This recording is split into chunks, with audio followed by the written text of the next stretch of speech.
Hi, I'm Sinjit Dave and this is Get Fit in 21. Well, tonight I'm going to be looking at the news that caught my eye in January. So without further ado, let's crack on. And the first thing I would like to talk about is Cycling Weekly. They do a challenge for the year, which is 5,000 miles in a year. Okay, so there you go, 5,000 miles. I don't think I'm going to do 5,000 miles, but just under 4,000 people signed up for it last year. And they have monthly challenges. The challenge for January was to complete a 2-hour ride and to ride a new route, which I did, or which we did, and I did it on the 31st of January. So there's something there to keep you going, keep your spirits up. If you lose interest with training and you want a new target to go on, a new challenge, then 5,000 miles in 1 year. And they can help you. They do a chuff chart. You can fill it in as I've been doing for last month, like this. Okay, you can upload your results to your Strava, to Garmin, and you can post your results to them as well to keep a record. There's a social aspect as well. A lot of people around the world, so who knows, you might meet new friends. The next thing in this one was cooking at the back, healthy cooking. You don't have to be a cordon bleu chef or Gordon Ramsay, but there's simple ideas at the back. This one's oats. I love oats. So in most magazines they have them, so just keep an eye on them. There's some good ideas in the back of here, so stuff like that will keep you going, and it's cheap as well. Okay, and finally, for the first week, it was cold in January, wasn't it? It was cold. I think I say it was the coldest since 2010, and that was bitter, I should know, but here we go. This is from the Great Winter of 1963. Wherever we say it's cold, everyone will say, oh, 1963, that was cold. Well, I don't remember it because I was born in 62. Well, this winter actually started in 62. It started on Christmas Eve up in Scotland, and it came down our way just after Boxing Day. Well, here we go. Here's a couple of brave lads. They're actually on the Thames. I mean, on the Thames by Windsor. Look at that. That's cold. So don't moan. We haven't got to those temperatures yet. All right. So, first one done. Let's move on to the next one. Right, the year is 2021, but the powers that be, especially the people in our case, is the cycling time trials people, still live in the dark ages and still treat women as second-class citizens, okay? And so there's been a growing movement. Alison Thomas here, as one of them, has been asking for equal payouts in prize money. So they've gone to the board of the CTT, the Cycling Time Trials people, and they say they're going to have a board meeting and discuss it, and the answers will be on, or their final replies will be ready on the 17th of January, which I think is a couple of weeks to come. So I'll stay tuned for a couple of minutes and we'll find out what they say. But yeah, come on, 2021 and still treating women like second-class citizens. It's absolutely diabolical, isn't it? So there you go. Right. The next item, tech trends. Now, I'm sorry, a bicycle is a bicycle, and now I think we might be going down the way of bling as to having more and more things put on your bike just to get you interested to buy it. How much more can you put on the bike to make it better? Will we actually benefit? Well, for 80% of it, the answer is no, because for 80%, we are just normal cyclists. If you've got the latest Gamaguchi carbon road bike, you'll probably do 15% better than you would do on my bike. And that's it. But it's not 15% more. It is probably something like 800% more or even more. It's absolutely ridiculous here. We're talking about aero bars and aero wheels. And you know, I'm sorry, unless you're in that top bracket who are semi-pro or pro cyclists, you're not going to benefit. You're not going to get the gains. You're not going to say, well, that was all down to my aero bars. And I'm looking at here, and I'm not having a go at Canon. I'm really not. It just happens that they have a bike here for £8,000. £8,000. Now that's about the price of a decent second-hand family car, isn't it?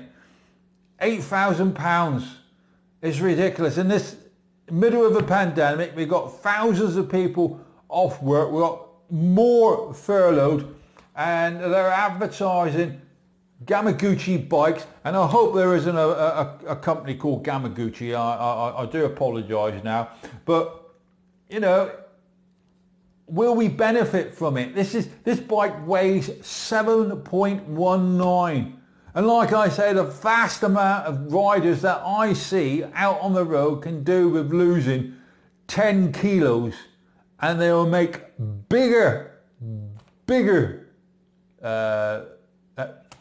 inroads into their actual results than actually getting a Gamaguchi superbike. I'm sorry, you know, to me it's absolutely ridiculous. You know, it's got super duper wheels, it's got super duper brakes. Okay, I can understand brakes because it's a safety measure, but if it's a safety measure, they should be fitted to all brakes. If you're saying to me that standard bikes have got rubbish brakes, and these brakes, hydraulic disc brakes, are super duper, and these are brilliant, you know, they're going to stop you are you telling me the ones I've got aren't going to stop me? No, it's just another selling point. It really is. The handling's so sharp, you know, it's got wireless gear changes. It's got a saddle that massages your backside. No, it hasn't, but you know, it's ridiculous, isn't it? Absolutely ridiculous. So, never mind. This is what caught my eye. Moving on. Old winter training tricks made new. Let's coin a phrase, reinvented the wheel. There's a bloke here called Fastal Copy. Big champion from years ago in the 50s. He won the Giro and he won the Tour, and on the off season he would go shooting. They put it politely, he went off walking, but he would go off shooting, and he had this tailor-made shooting jacket or waistcoat with lead in it just to make it tougher for him to go up and down the hills. CrossFit. That's exactly what I do. I go up and down the hills with my dog, but I don't go around wearing a leaded jacket. You know, there's another one here, a lovely story from Chris Boardman. When he was training for the Tour de France, he would go off and do back-to-back 8-hour rides. Totally boring, he would say, but he would make arrangements to have a stopover somewhere where he'll meet his wife. His wife will give him a load of goodie bags, some fresh clothing, and he will head back the next day. There was ones about here. I've forgotten his name. No, his name's totally got Chris Hoy. Sir Chris Hoy. He would ride up hills in the biggest gear he got. He would ride up hills with the brakes on. So, you know, nothing's new. Nothing's new at all. Everything we do now, it's all been done before, okay? But it works. It works. Riding through the mud, riding on the sand, putting sandbags on in your saddlebags, that sort of stuff. Put a rucksack on the back, make yourself heavy. All been done before. Okay. I got a comparison here, and I didn't think of it at the time, but I was met with another story later on, and you see where I'm going now. This is about a gentleman, Scott Hayhoe, who broke his leg. He broke his femur, and he was 53 years old, a keen cyclist, and he was determined to come back better and fitter. And I'll take my hat off to him. Well done, Scott. He came back. Just a normal guy. Found it tough.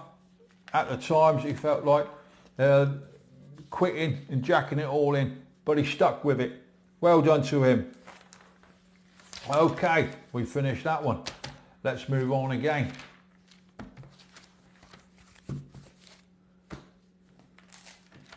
Okay then.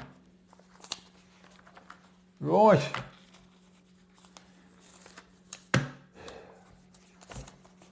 Equality.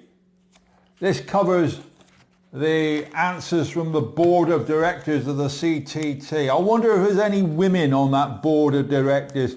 To coin a phrase from Will Carlin, they're probably full of old farts with their heads stuck in the sand, and they smoke cigars and they drink old peculiar beer and all this like, but there you go.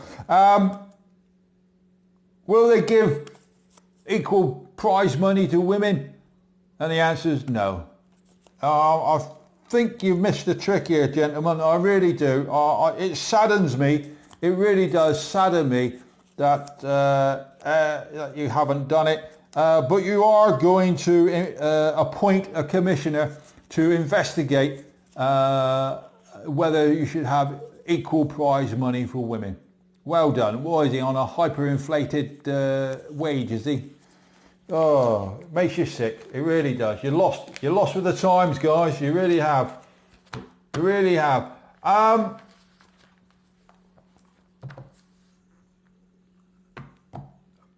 This is in the letter page. And over the month, cyclists have come in for a bit of a hammering because the Prime Minister was caught 7 miles away from 10 Downing Street riding a bike. That wasn't local. God almighty. What was he doing? Shopping? No. Was he stopping, talking to the public? No. Was he, I don't know, doing what Prime Minister's doing, heckling a crowd? No. He was riding his bike. He's done a lot of fitness training lately, and that day he was riding his bike. And I would say the gutter press, I would say the hit press, the anti-government press took it on board to have a go.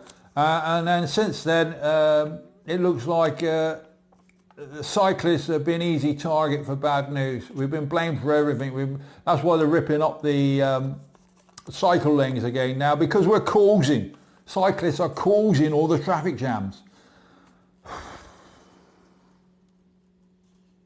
You can't make it up, can you?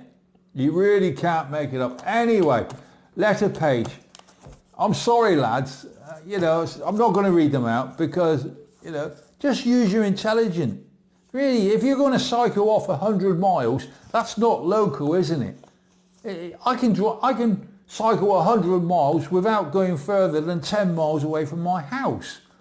Just use a bit of common sense. Don't go off cycling and then get into a group or anything. Still keep your social distances, but enjoy your blooming exercise. Enjoy your freedom. And that's another rubber. People who aren't cyclists and haven't jumped on the cycling gravy train or bandwagon, they're a bit anti-cyclists because their swimming pools are closed and the gyms are closed and the tennis courts are closed.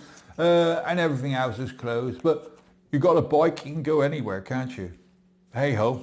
So getting a bit of stick at the moment, cyclists, but come on guys, just use your common sense, hey?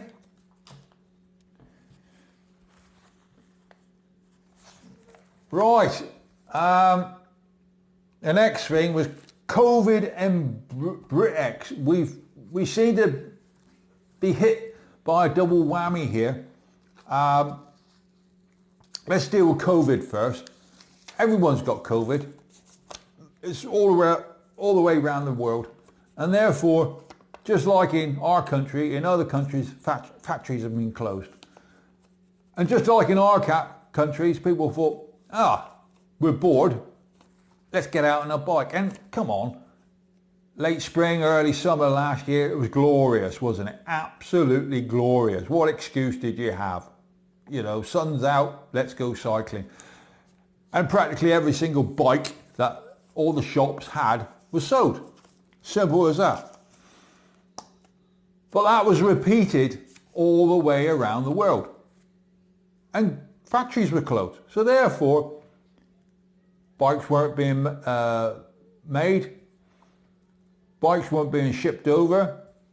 Spare parts weren't being made. Spare parts weren't being shipped over. Accessories weren't being made. Accessories weren't being shipped over. But the demand was still there. Now, unless you've lived on a desert island, on the 31st of December, we became an independent sovereign state again. And we left Europe.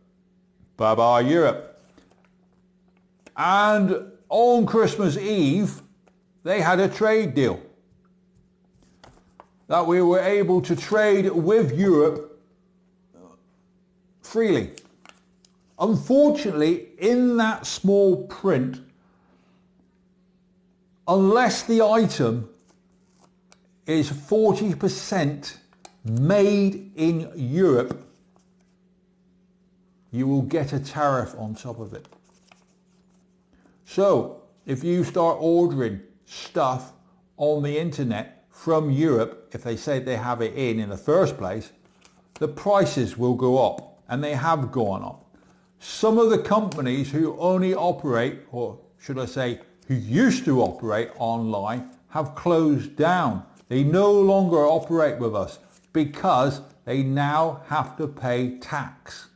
And therefore, it no longer becomes cheaper buying online from Europe. And this is going to have a big impact later on. But on the other side of the coin, because you buy stuff from Europe or used to buy stuff cheaply, you no longer be able to do that because it's not made in Europe.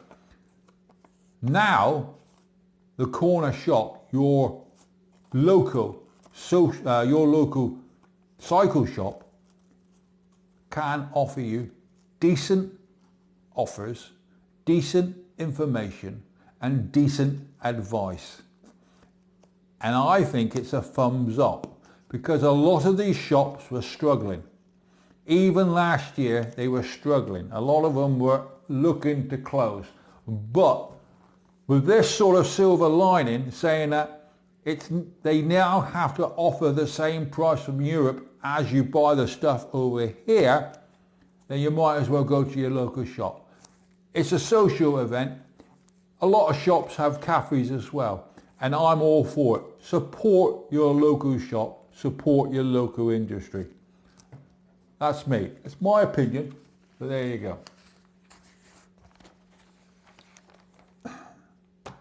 Okay, they done a best of test, and these were on winter jackets.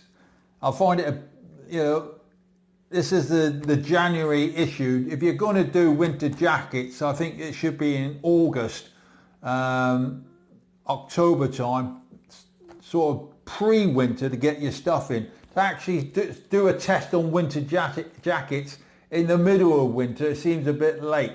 But what struck me again is the prices again. It's not the real world. Paying over £200, nearly £300 for the winter jacket. I think it's absolutely astronomical. The difference between the top one, which was a £290, and the cheapest one was, it was a snip at £180. I think it's absolutely maddening. It really is. Absolutely maddening. So, unfortunately, all your fueling is, how's the best way to put it? The snob element in this country, and it's big. It really is big, especially in the clubs and that. I'm sorry to say, we have a snob element. Keeping up with the Joneses. This is why people are going out and buying these Kamaguchi blooming carbon fibre bikes. Is, you know, a lot of them are vain, a lot of them are overweight, a lot of them have more money and sense, and a lot of them, sorry to say, aren't decent cyclists, aren't decent people, because I know a lot of them are anti-women as well, some of these clubs. So, get real, come on, let's do, I love the test, you know, if you've got an idea, you're the guys who can do the test, you know, but £300? £300 for a jacket, ridiculous. Moving on. Okay. Supplements. Supplements. What's it all about, supplements? They've done a pretty good balanced argument here, and it's come down to, at the end of the day, what I always thought, they're a complete, utter waste of time and waste of money. They really are a waste of time and waste of money.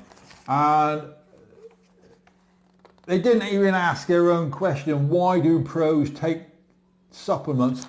There's two main reasons, or there's three main reasons, should I say. One, it's a placebo effect. Top pros are very delicate people. They really are. And anything they find that might give them the edge, they'll do it. Also, they might see somebody else who's just beaten them use a supplement and think, oh, they're on that. I'm going to have that. And thirdly, it's the check they're being paid from the company to have their photo taken drinking or eating this supplement. There you go. Simple as that. There's nothing in it. There really isn't. There are a couple of supplements that work, but they are absolutely few and far between. One of them is vitamin D. Vitamin D, awful state of affairs in this country. So many people deficient of vitamin D, just get outside. For a cyclist, you shouldn't have a problem. Problem is, there's a fine balance with all of these supplements of taking it and taking too much, and it's a complete, utter waste of time. This is science babble. It really is science babble. It's been around for years. It's been around since weightlifting suddenly took off, and you got powerlifters and all this, like, you know, it's the power of steroids and all that rubbish. It is rubbish. Absolutely rubbish. Yeah, so vitamin D, you do get a bit of benefit with vitamin D, but you've got to be careful. If you have too much, it just goes through your system, and there you go. Caffeine. Again, caffeine from coffee will give you a boost, but it depends on how much coffee you drink on a regular basis anyway. I don't drink a lot of coffee. 2 cups a day, maybe, fresh coffee. That's all I drink, 2 cups. I get a boost.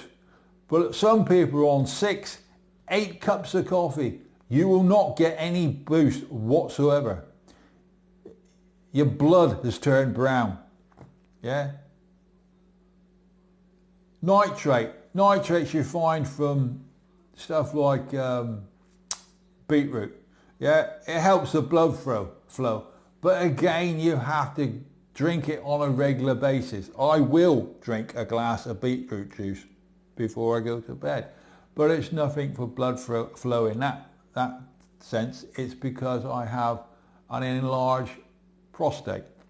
So therefore it helps the blood flow in my prostate. Iron. A lot of people are iron deficient, but you have to have a lot of it to benefit from it. And if you have a lot of it, it can make you ill. It really is. Yeah. If you're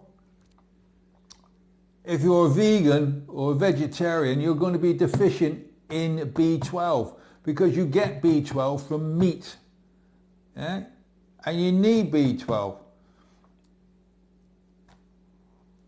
Creatine. Powerlifters have been using creatine for years, but to be able to get any benefit from creatine, you have to eat half a cow a day. It's ridiculous. Absolutely ridiculous. You know, and that's the problem with these power drinks, with these protein drinks, with these shakes and all this. Like, it's not natural. Whey is a waste product. If you drink too much whey, protein whey, and you can get it from wheat, you can get it from pea and all sorts of mixtures, it irritates the gut. It really does irritate the gut, and therefore it can give you bad guts. Too much energy drinks will irritate the gut. Too much sugar, too much carbohydrate all at once. You can only process something like 60 grams of carbohydrates in the hour, and you can probably only, you can only process about 10 grams of protein an hour. Okay? So if you sit down and have a meal, if you have a whey shake, yeah, the vast majority of the whey shake goes down the toilet. That's a fact. You're just pouring money down the toilet. And these aren't cheap. These drinks are not cheap. The tubes of gel are not cheap. You're better off pre-planning, making your own energy drinks. Quite simple. Squash, a teaspoon of sugar, a pinch of salt, Bob's your uncle. Not a problem at all. You're better off making your own flapjacks or oat cakes. Take some jelly babies with you. Take some raisins with you. Take some bananas with you. A lot cheaper and a lot better, and you won't get the screaming EBs halfway around either, I tell you. Natural is best because it is processed by your body better than supplements. Supplements are the cheap, easy answer to everything, aren't they? You don't want to cook a meal, you don't want to prepare it, you just swig a drink, oh I'm fine, no, rubbish, absolutely rubbish. You don't need them. Take it from me, you don't need them. Okay, blast from the past again, something that we've missed over the last nearly 12 months now, isn't it, with this pandemic. Nothing new, there you go. This is from 1936. Look at that for a sportive. There we go. There you go. Perhaps the old duffers from the CTT were thinking then, because from this picture, about 98% of them are men. There's hardly any women in there. So there you go. That's probably what they're still thinking of. Moving on. Okay. I haven't ticked it. Chris Froome's coming back from injury. Yeah? Well done, Chris Froome. Great. Can't take anything from him, but he's being spoilt over in California. And I'll go to that earlier story of Scott Hayhoe suffering with a broken leg. Don't take anything away from Chris. He had horrific injuries. But wouldn't it be nice? I've broken my leg, I've broken my ankles. I would love to have been pampered in California in top resort and all that. There you go. If I had the money, there you go. He probably deserved it. He's earned it, hasn't he? Right. Those of you who love the Tour de France, which I do, a sad loss. The Mavic service car. The yellow car with the yellow bikes that follow the riders around.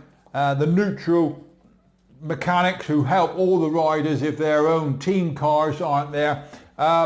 Mavic are pulling out.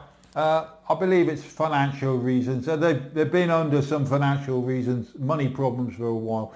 But then again, never mind. Shimano have stepped in, and Shimano are a sort of a French blue colour. That's a shame, really, because when I was young, back in the 60s and that, if I ever saw the Mavic car and then moving into the 70s, but mainly the 70s when colour came in, God, colour TV. Oh. The yellow cars, I thought that was just for the yellow jersey, but no, I learned over the years it's for everyone. But that's a sad loss, but well done, they've done a top service over the years. Okay, speaking of the tours, the gyro and everything, the professionals have released their colours, and I must say I'm not impressed. I really aren't. They really do look like a bag of spanners, most of them. They really do look awful. I'm not going to show you because I'll probably blind you, you know. Why Jumbo Visma is allowed to wear yellow in the Tour de France, I don't know. Because yellow is the leader. He's supposed to be able to stand out. But when they... Hey, back again. A small technical problem there, but all going again. Yeah, cycling, team cycling colours.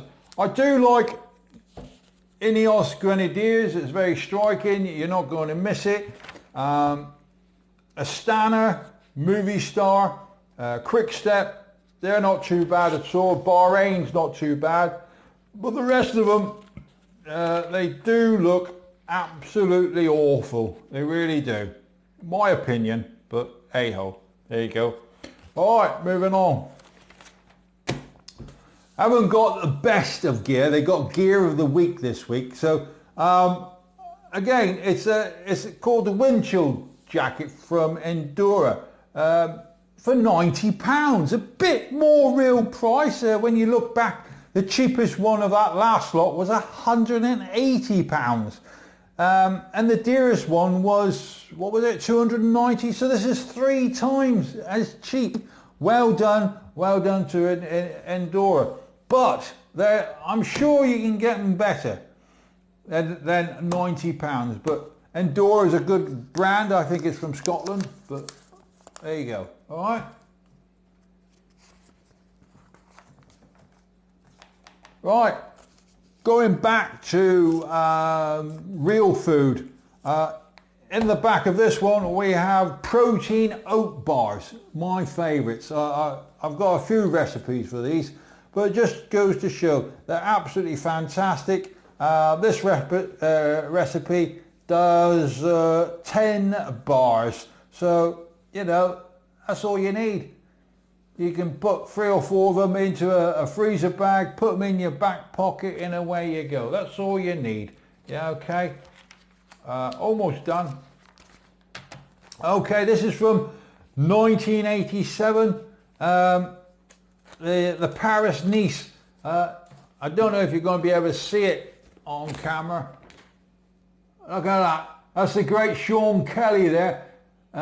His green jersey is what's called merino wool. Behind him is Stephen Roach, and about 4 back there, the first guy in yellow is Laurent Fignon, the great French champion. Snow on the ground, as you expect.